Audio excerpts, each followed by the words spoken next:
तो इस वीडियो में हम एक क्वेश्चन लेने वाले हैं और उसी एक क्वेश्चन से चंबल सिंचाई परियोजना का पूरा टॉपिक बहुत डिटेल से और बहुत उच्च स्तर का समाप्त कर देंगे। तो शुरू करते हैं हमारे टॉपिक को। ये जो इमेज आपको दिख रही है ये है चंबल नदी पर बना हुआ एक बांध, राणा प्रताप सागर बांध, जो राजस्थान के चित्तौड़ जिले के रावतभाटा में बना हुआ है। खैर, सबसे पहले हम उस क्वेश्चन की तरफ चलते हैं जिसके आधार पर हम चंबल नदी का पूरा टॉपिक समाप्त करने वाले हैं। तो ये है हमारा क्वेश्चन जो ट्रू और फॉल्स स्टेटमेंट्स पर आधारित है। क्वेश्चन कह रहा है कि निम्नलिखित में से कौन सा कथन असत्य है, यानी कि हमको गलत कथन या फॉल्स स्टेटमेंट बताना है। पहला, चंबल सिंचाई परियोजना के लिए राजस्थान व मध्य प्रदेश में वर्ष 1953-54 में समझौता हुआ। दूसरा स्टेटमेंट है कि चंबल सिंचाई परियोजना के प्रथम चरण में गांधी सागर व राणा प्रताप सागर बांध का निर्माण हुआ। ठीक है साहब। तीसरा है कि कोटा बांध से निकाली गई दाई नहर केवल राजस्थान में सिंचाई सुविधा उपलब्ध कराती है। ठीक है। अगला है कोटा बैराज से निकाली गई बाई नहर पर कुल 8 लिफ्ट नहर हैं, नहरें कर लेना इसको, नहरें हैं। और लास्ट है कि चंबल सिंचाई परियोजना पर बनाई गई कचारी लिफ्ट स्कीम कोटा जिले से संबंधित है। तो अब इन कथनों की जांच करने के लिए सबसे पहले चंबल सिंचाई परियोजना के बारे में आपको बताना पड़ेगा। तो चलो राजस्थान के मैप की तरफ, और हम सबसे पहले एक नदी ड्रॉ कर लेते हैं, चंबल नदी। हालांकि चंबल नदी के बारे में मैं डिटेल से नहीं बताऊंगा क्योंकि नदियों का टॉपिक नहीं है। नदियों के संबंध में देखना हो तो प्लेलिस्ट में जाके चेक कर लेना, नदी वाला टॉपिक देख लेना, एक ओवरव्यू दूंगा। तो सबसे पहले एक नदी ड्रॉ कर लेते हैं। ये मध्य प्रदेश से एक नदी आती है राजस्थान में, चंबल नदी। राजस्थान में चित्तौड़ में एंटर किया, चित्तौड़ के 84गढ़ में, फिर कोटा में गई, कोटा के बाद बूंदी में गई, बूंदी के बाद सवाई माधोपुर में गई, सवाई माधोपुर में एक जगह आती है पड़िया, पड़िया से इसने राजस्थान और मध्य प्रदेश दोनों राज्यों की सीमा रेखा बनाना शुरू किया और आगे फिर ये बहती हुई करौली, धौलपुर और आगे उत्तर प्रदेश में चली गई। उत्तर प्रदेश में ये एक नदी से मिल जाती है और वो नदी है यमुना। ये तो हो गई चंबल नदी की मोटी मोटी कहानी। ठीक है। अब ध्यान देना, इस चंबल नदी के पानी को उपयोग में लेने के लिए, यानी सिंचाई हो जाए, पेयजल के लिए काम आ जाए और विद्युत ऊर्जा का उत्पादन भी हो जाए, तो इससे अच्छी बात क्या होगी। तो इसीलिए चंबल नदी के पानी को उपयोग में लेने के लिए सन 1953 और 54 में 1953-54 में राजस्थान और मध्य प्रदेश के मध्य एक समझौता हुआ, यानी एक परियोजना की शुरुआत हुई, और वो थी चंबल सिंचाई परियोजना, जिसकी शुरुआत कब हुई? 1953-54 में। ध्यान रखना इस बात का। 1953-54 में राजस्थान और मध्य प्रदेश के मध्य।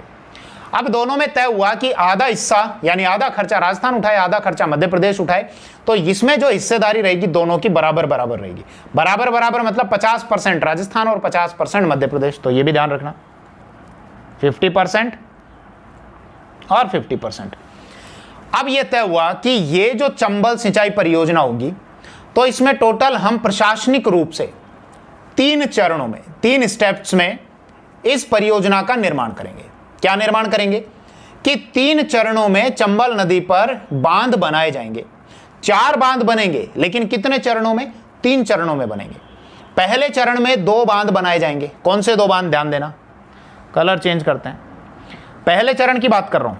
पहले चरण में एक बांध तो बनेगा यहां मध्य प्रदेश में, और एक बांध बनेगा आपका यहां राजस्थान के कोटा जिले में। मध्य प्रदेश में जो बांध बनेगा यह है गांधी सागर बांध। गांधी सागर बांध, यह बांध मध्य प्रदेश के मंदसौर जिले में स्थित है। ध्यान रखना, मंदसौर मध्य प्रदेश में 2 पठार आते हैं, भानपुरा और मानपुरा, उनके बीच में ये बांध बना हुआ है। यानी ये प्लेट्यू हो गए, पठार हो गए, और बीच में कंक्रीट से इस डैम का निर्माण कर दिया। ठीक है। गांधी सागर बांध मध्य प्रदेश में। पहले ही चरण में यहां कोटा में एक बांध बना जिसको कहा गया कोटा बैराज। ये कोटा बैराज, और इन दोनों का निर्माण हुआ, तो यहां हम ये एरो करके लिख देते हैं, ये दोनों का निर्माण हुआ फर्स्ट यानी कि पहले चरण में। आई बात समझ में? दूसरे चरण में एक और बांध बनाया गया और वो बांध राणा प्रताप सागर बांध। तो उसके लिए यहां पर आ जाओ, अलग कलर ले लेते हैं, ब्लू। ये आ जाओ यहाँ चित्तौड़ में, ये दूसरे चरण में एक बांध बना, क्या नाम है इसका? राणा। ये देखो, ये मैं हटा रहा हूं, ये स्क्रीनशॉट ले लो एक बार, जितना मैंने लिखा, मैं ये स्पेस के लिए थोड़ा सा हटा रहा हूं। राणा प्रताप सागर बांध, इसके आगे लिखता हूं ये दूसरे चरण में बना। ठीक है, कहां पर है? राजस्थान के चित्तौड़ में, चित्तौड़ जिले में। चित्तौड़ जिले में एक जगह आती है रावत भाटा, वहां पर है, ध्यान रख लेना, रावत भाटा चित्तौड़। अभी डिटेल से बात करूंगा इनकी, थोड़ा पेशेंस से बैठना। तीसरा जो चरण है, तो तीसरे चरण में एक और बांध का निर्माण किया गया, अलग रंग ले लेते हैं। और तीसरा जो बांध बनाया गया, सॉरी चौथा जो बांध बनाया गया तीसरे चरण में, क्या बता रहा हूं मैं आपको, कंफ्यूज होने की आवश्यकता नहीं। पहले चरण में 2 बांध बने, गांधी सागर बांध और कोटा बैराज। दूसरे चरण में एक बांध बना, राणा प्रताप सागर बांध। और तीसरे चरण में भी एक बांध बना, जवाहर सागर बांध। तो जवाहर सागर बांध के लिए यहां पर आ जाओ, ये तो जवाहर सागर बांध का देखो, एक हिस्सा तो बूंदी जिले में आ रहा है लेफ्ट साइड वाला, और एक हिस्सा इधर कोटा जिले में आ रहा है राइट साइड वाला। तो ये मैं लिख देता हूं यहां एरो करके, जवाहर सागर बांध। ठीक है, मुख्य रूप से तो किस में आता है? ये कोटा जिले में आता है, लेकिन इसका एक हिस्सा बूंदी में भी आता है और एक हिस्सा कोटा में भी आता है। तो बूंदी में भी आया और कोटा में भी आया। और ध्यान देना, इस बांध को कोटा बांध भी कहा जाता है, कंफ्यूज मत होना। कोटा बैराज अलग है, ये कोटा बैराज अलग है, और मैं क्या बोल रहा हूं, कोटा बांध या कोटा डैम। तो जवाहर सागर बांध को कोटा बांध भी कहा जाता है, कोटा बैराज नहीं।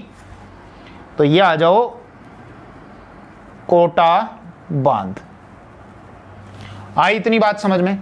अब ध्यान देना भैया, एक तो ये गौर करना कि इस परियोजना में बनाए गए बांधों का क्रम क्या है। तो सबसे पहले कौन सा, यानी मैं क्रम बता रहा हूं, कब कब निर्माण हुआ ये नहीं बता रहा, क्रम बता रहा हूं कि सबसे पहले अगर आप चलना शुरू करो यहां मध्य प्रदेश से और उत्तर प्रदेश की तरफ यहां चलना शुरू करो इधर, तो सबसे पहले रास्ते में कौन सा बांध आएगा? गांधी सागर। फिर कौन सा आएगा? राणा प्रताप सागर।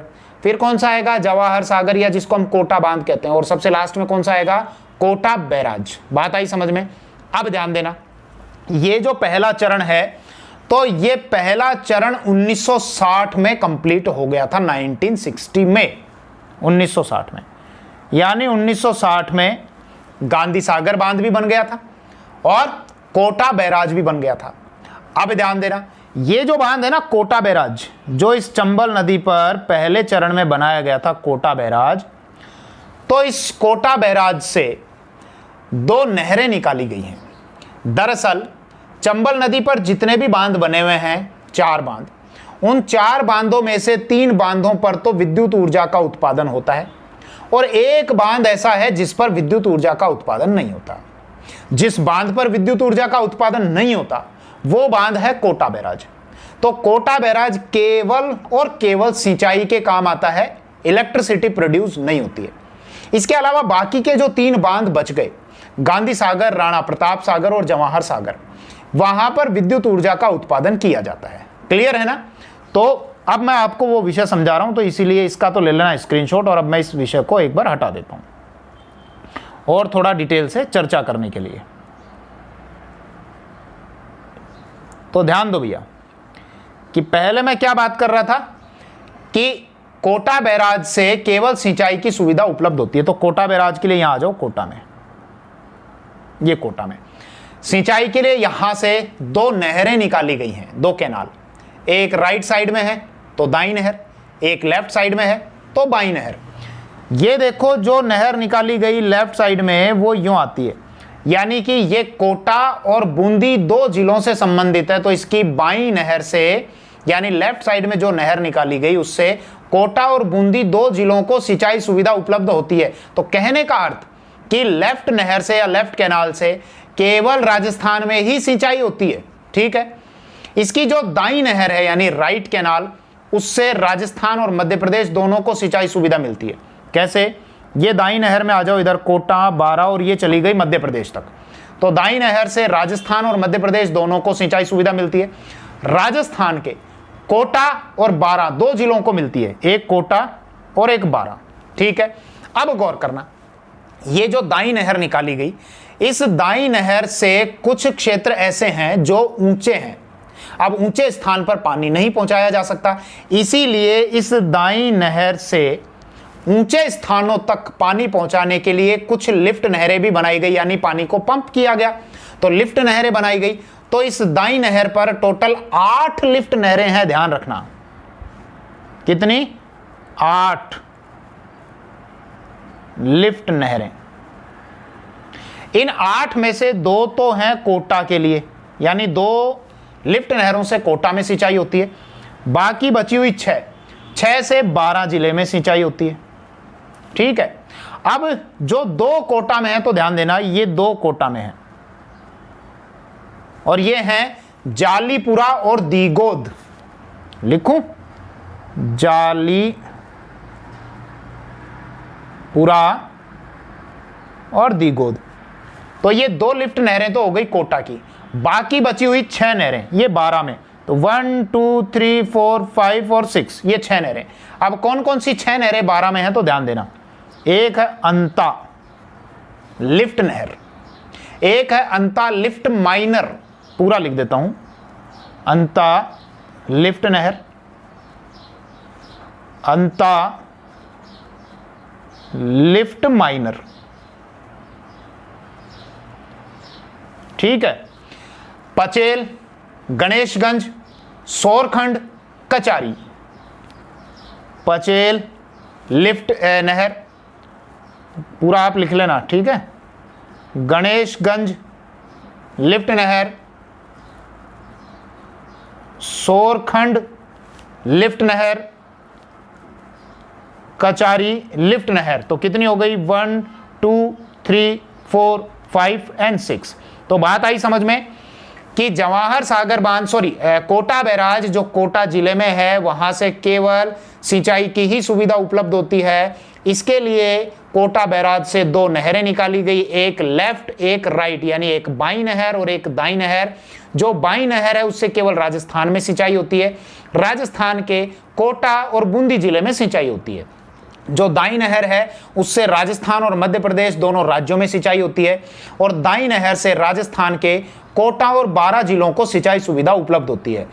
ये जो दाई नहर है, इससे 8 लिफ्ट नहरें निकाली गई हैं, 2 कोटा जिले के लिए, 6 12 जिले के लिए। कोटा जिले के लिए जो लिफ्ट नहरें निकाली गई वो जालीपुरा और दीगोद हैं, और 12 जिले के लिए जो लिफ्ट नहरें निकाली गई वो अंता लिफ्ट नहर हो गई, अंता लिफ्ट माइनर हो गई, आपके गणेशगंज हो गई, पचेल हो गई, कचारी हो गई और सोरखंड हो गई। इतनी आई बात समझ में? तो ये सिंचाई का काम तो हो गया पूरा। अब एक बार बात कर लेते हैं कि यहां चंबल नदी पर जो बांध है उनमें कितनी कितनी विद्युत ऊर्जा का उत्पादन कहां पर कितना कितना हो रहा है। ठीक है, तो भैया इसका स्क्रीनशॉट ले लेना, इसको मैं हटा रहा हूं। तो चंबल नदी पर जो बांध बने हुए हैं उस पर पहला बांध है यहां मध्य प्रदेश में, क्या नाम था? गांधी सागर बांध। गांधी सागर बांध के लिए ध्यान रखना कि यहां पर 23 मेगावाट की टोटल 5 टरबाइंस लगाई हुई हैं। 23 मेगावाट की कितनी? 5। तो कितना उत्पादन हुआ? 115 मेगावाट। और ये मैंने बता ही दिया कि पहले चरण में गांधी सागर बांध बना था। पहला चरण जो 1960 में पूरा हो गया था, पहला चरण जिसमें गांधी सागर बांध भी बना था और कोटा जिले में स्थित कोटा बैराज भी बना था। ठीक है, ओके। अब आ जाओ यहां, ये दूसरा बांध जो है राणा प्रताप सागर बांध। तो राणा प्रताप सागर बांध की इमेज दिखा के मैं आपको बता देता हूं, कहां गई? ये रही, ये है राणा प्रताप सागर बांध। कलर चेंज कर लें इसका,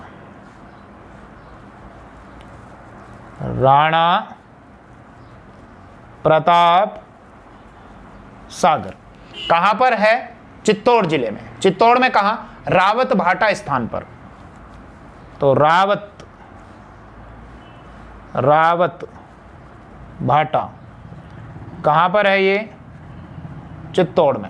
ठीक है, 1970 में इसका निर्माण कार्य, हालांकि निर्माण तो लेट तक चला था, लोकार्पण बता देता हूं, 1970 में इसका लोकार्पण कर दिया गया था, यानी उद्घाटन कर दिया गया था 1970 में, जबकि 1971 तक भी इसका काम चल रहा था। अब इसकी विशेषता क्या है कि यहां पर जो विद्युत ऊर्जा का उत्पादन होता है वो न्यूक्लियर के द्वारा होता है, यानी कि परमाणु के द्वारा विद्युत ऊर्जा का उत्पादन होता है, ठीक है। और कनाडा के सहयोग से यहां पर परमाणु संयंत्र लगाया गया था जहां से बिजली बनाई जाती है। कुछ और बातें ध्यान रखना, इसको भोपाल विद्युत गृह भी कहा जाता है, भोपाल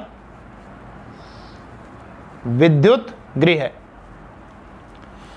कुछ बातें और ध्यान रखना कि ये जो राणा प्रताप सागर बांध है ये भराव क्षमता के आधार पर, यानी कि राजस्थान के जितने भी बांध हैं और जिसमें जितना जितना पानी आ सकता है उसको बोलते हैं उसकी भराव क्षमता, कि किसमें कितना पानी आ सकता है। तो राजस्थान के जितने भी बांध हैं भराव क्षमता के आधार पर सबसे बड़ा ये बांध है, यानी अगर पूछा जाए कि राजस्थान के किस बांध की भराव क्षमता सबसे ज्यादा है तो वो राणा प्रताप सागर बांध है, ठीक है ना। सर्वाधिक भराव क्षमता यहां लिख देते हैं, सर्वाधिक भराव क्षमता। इसकी लंबाई और ऊंचाई भी याद रखना चाहो तो रख सकते हो, हालांकि इतना कोई इंपॉर्टेंट विषय नहीं है। 110 मीटर इसकी लंबाई है और 36 मीटर के आसपास इसकी ऊंचाई है। अब ध्यान देना, यहां पर जो यूनिट्स लगी हुई हैं टरबाइन्स की वो कितने मेगावाट की हैं, यानी जो इकाइयां लगी हुई हैं, तो 43 मेगावाट की यहां पर 4 इकाइयां हैं। 43 मेगावाट की कितनी 4 इकाइयां हैं, इसको मल्टीप्लाई करोगे 4 × 12, 16 और 1 17, यानी 172 मेगावाट विद्युत ऊर्जा का उत्पादन यहां से होता है, ठीक है। वापस राजस्थान के मैप की तरफ आ जाओ, तो ये मैंने बता दिया, केवल विद्युत ऊर्जा लिख देता हूं, 172 मेगावाट विद्युत ऊर्जा का उत्पादन होता है। अब एक और बांध की बात करते हैं और वो यहां पर आ जाओ, जो कोटा और बूंदी जिले की सीमा पर स्थित है, और इसको हमने क्या नाम दिया था, जवाहर सागर बांध। जवाहर सागर बांध, ये जो बांध है ये एक पिकअप बांध है। पिकअप क्या है मैं समझा चुका हूं आपको। चंबल नदी पर जितने भी बांध बनाए हुए हैं उसमें ये पिकअप बांध है, ठीक है। और यहां पर 33 मेगावाट की टोटल 3 यूनिट लगी हुई है, तो 33 मेगावाट को अगर हम 3 से मल्टीप्लाई करें तो यह आता है 99 मेगावाट। आई बात समझ में। तो अगर हम देखें कि यहां पर चंबल सिंचाई परियोजना से टोटल कितनी विद्युत ऊर्जा का उत्पादन हो रहा है तो आराम से जोड़ सकते हो। 115 मेगावाट तो गांधी सागर बांध से, 172 मेगावाट राणा प्रताप सागर बांध से और 99 मेगावाट आपके जवाहर सागर बांध से। जोड़ लो, 9 2 11, 5 14 का 4 हासिल 1 2 7 2 9 9 18 1, यानी 9 2 11 5 16, ये गलत जोड़ा हमने, ये 6 386 आएगा। वापस जोड़ लेता हूँ, 9 2 11 5 16 1 2 7 2 9 18, ठीक है, 386 मेगावाट। यानी कि चंबल सिंचाई परियोजना से टोटल जो विद्युत ऊर्जा का उत्पादन होता है वो 386 मेगावाट होता है। क्लियर यहां तक, ठीक है। स्क्रीनशॉट इसका ले लो, मैं इसको हटा देता हूं। तो अब चलते हैं हमारे क्वेश्चन की तरफ। अब इसका उत्तर देने में आप सक्षम हैं, सारी डिटेल मैंने आपको दे दी। तो क्या था, असत्य कथन हमको बताना है, यानी कि गलत स्टेटमेंट हमको बताना है। पहला क्या है, चंबल सिंचाई परियोजना के लिए राजस्थान व मध्य प्रदेश में वर्ष 1953-54 में समझौता हुआ। बात सही है, बता चुका हूं आपको। 1953-54 में राजस्थान और मध्य प्रदेश के मध्य समझौता हुआ था, जिसमें राजस्थान और मध्य प्रदेश की हिस्सेदारी 50-50% है। दूसरा क्वेश्चन है कि चंबल सिंचाई परियोजना के प्रथम चरण में गांधी सागर बांध व राणा प्रताप सागर बांध का निर्माण हुआ। गलत।